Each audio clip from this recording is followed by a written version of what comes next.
CNN reporting the Biden administration could roll out a program as early as next week to start accepting up to 100,000 Ukrainian refugees. A focus on family reunification could send many to Michigan, home to thousands of Ukrainian Americans. Paula Tutman highlights a local organization gearing up to welcome new immigrants, helping them adapt as well as adjust.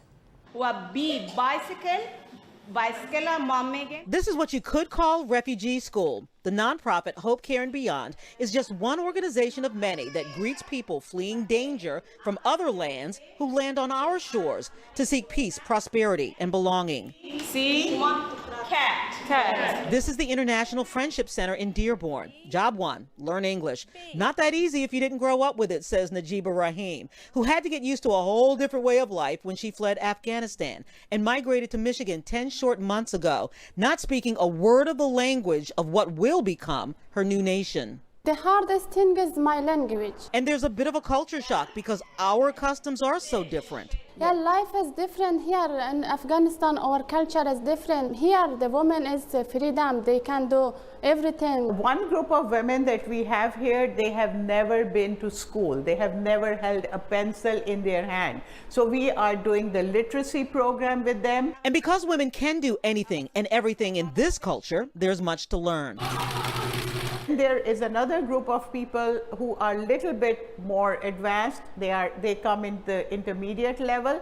So we are teaching them English so they are able to communicate and get into the workforce. Hope, Care, and Beyond works with many other organizations like Samaritas, Catholic Charities, and the state of Michigan, but relies solely on private donations and support from volunteers to bring refugees into the fold of life in the United States. While this location has been very busy with refugees from Afghanistan, it is now simultaneously preparing to help Ukrainian refugees when they arrive in Michigan soon. We also have an International Friendship Center in Warren, and we are getting ready to take Ukrainians. We have already talked to the agencies that are bringing them, the churches that are bringing them and hosting them, and we are ready for them. Najiba has shown a knack for innovating purses. She and her classmates are taught how to sew.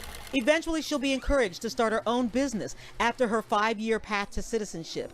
Here, she learns to fit in as another wonderful ingredient in that amazing, complicated thing we call the melting pot of American culture.